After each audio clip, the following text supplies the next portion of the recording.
Thank you, Senator Campbell. I can tell you, I've been 30 years in the Capitol, and they don't get much better than Senator Donna Campbell.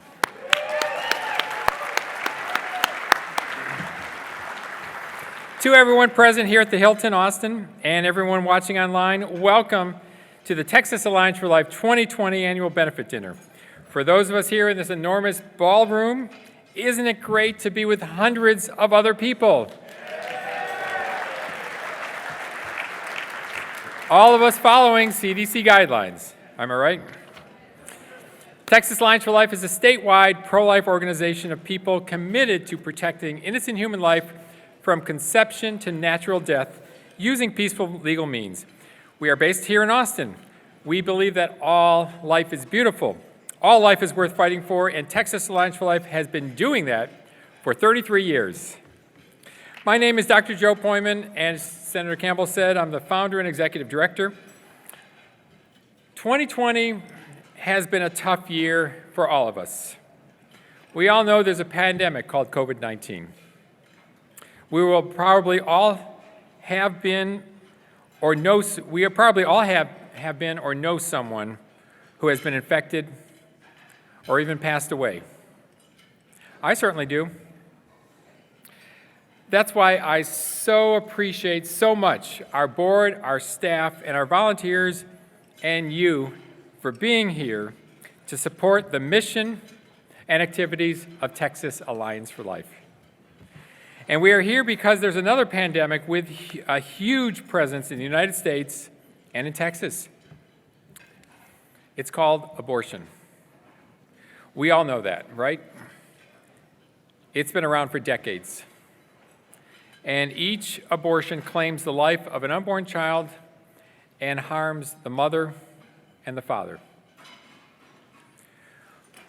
Texas Alliance for Life, we work to educate the public that the unborn child is a baby. We promote pro-life public policies at the federal, state, and local levels. We defend those laws when challenged in the state and federal courts. We promote compassionate alternatives to abortion, including adoption.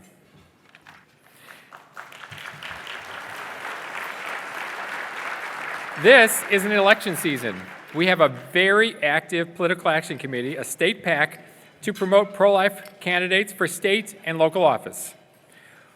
We now have a new federal super PAC to help our pro-life federal candidates. Donald J. Trump, John Cornyn, and more than 20 congressional candidates. If you haven't yet voted, visit our website and see our pro-life voter guide. Pro-life voter guide for endorsed pro-life candidates will appear on your ballot. There's nothing else in Texas like this. You type in your address, the endorsed candidates appear that will be on your ballot in the order they appear, and you can click to find voting location information. If you haven't yet voted, I'd be surprised if there's anybody here, but if you haven't, or if you're out there and you haven't voted yet, visit our website and see our pro-life voter guide. Visit prolifevoterguide.org. Here's some really great news. Abortions have plummeted in Texas.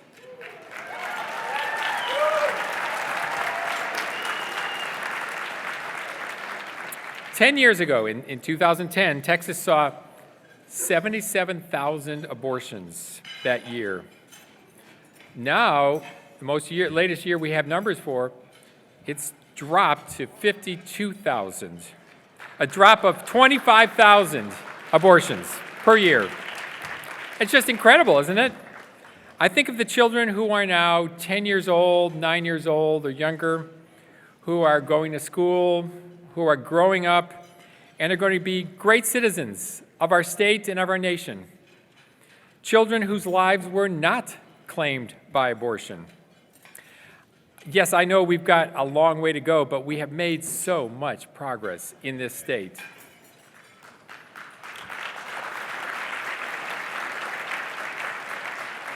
Two of the abortion facilities in Texas, of which there are a couple of dozen, have recently been shuttered. A Planned Parenthood facility right here in Austin and another facility, abortion facility in El Paso. That is just fantastic. Meanwhile, Alternatives to Abortion in Texas and the organizations that provide compassionate alternatives to abortion, there are so many in Texas, and they do so much great work, and they are helping tens of thousands of women every year. And it's not just to birth. They typically track these women for 48 months after birth.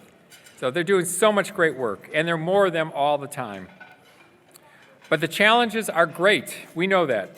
Planned Parenthood is on the rebound. They are opening a new abortion facility in Lubbock, Texas. We cannot let Planned Parenthood continue to death march unchecked.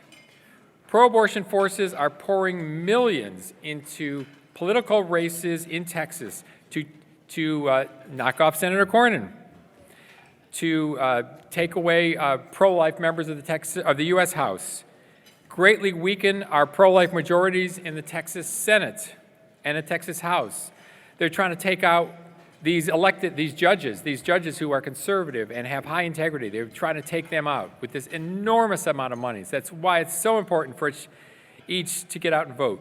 Please, please, please visit prolifevoterguide.org and put it on your Facebook page and email it to your friends. I cannot thank our Leadership Circle members enough, those of you here and those of you watching online. Hundreds of Leadership Circle members. Can we give you applause? And our sustaining members, whose help is invaluable for our ongoing operational efforts. We live in a great state, am I right? It's great because of our values, and it's great because of our people like you. Thank you. And I want to tell you about a friend of mine, Claire Caldwell. Claire grew up in Austin, knowing she was adopted, and by the way, in a very loving family. But 11 years ago, she met her birth mother, and she found out that Claire Caldwell, is an abortion survivor. She was born alive after an abortion. Claire soon realized that God was calling her to tell her story, not just to a few, but to the world. Not so easy for an introverted, shy young person. Last year, when the Texas legislature met in the Capitol, and they worked on the Texas Born Alive Infant Protection Act, just a modest measure. If the baby is born alive after abortion, the baby must be cared for, the same as a baby born in other circumstances. We didn't have anything with teeth in it in Texas, and we needed personal testimony to show that this really does happen. And Claire's personal testimony was a huge impact. She was in the gallery of the Texas House and stood while the legislature debated that. So the author could look up and see, there is Claire Caldwell, who survived an abortion. This is a real issue that affects people. And that bill did pass, and it's law now in Texas. And she's one of my bosses. She recently joined our board of directors. Please welcome Claire Caldwell.